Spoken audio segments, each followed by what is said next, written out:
Okay, let's see this question. Question में हमें दिया है the stress strain curves of three wires of different materials are shown in the figure.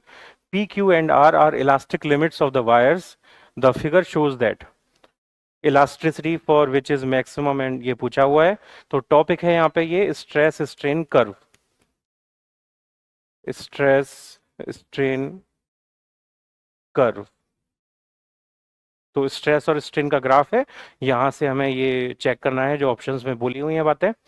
तो elasticity इस graph से कैसे पता चलती है? इलास्टिसिटी का फॉर्मूला होता है modulus of elasticity is equals to stress divided by strain.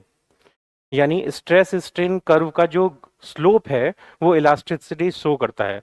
तो जिसका स्लोप सबसे ज्यादा होगा उसकी इलास्टिसिटी सबसे ज्यादा होगी। तो चेक करते हैं यहाँ पे। अब ये ग्राफ में स्ट्रेस नीचे है, स्ट्रेन ऊपर है, तो ये इसका स्लोप निकालेंगे ऊपर नीचे से, तो ये उल्टा स्लोप आएगा पीछे जो हमने लिखा है उससे। यहाँ पर स्लोप आएगा स्ट्रेन बाय स्ट्रेस का, स्ट्रेन बाय स्ट्रेस। तो उसको देखें तो रिवर्स करना पड़ेगा हमें। तो इसको हम ऐसे भी लिख सकते हैं 1 अपॉन स्ट्रेन बाय स्ट्रेस।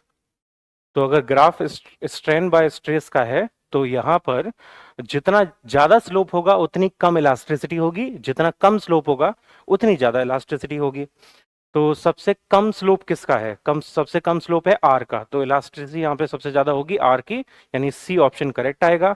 और मिनिमम इलास्टिसिटी होगी पी की, तो वो हमें पूछा नहीं है, सिर्फ मैक्सिमम का केस पूछा है, तो यहाँ पे सी ऑप्शन करेक्ट है। Maximum elasticity is for are.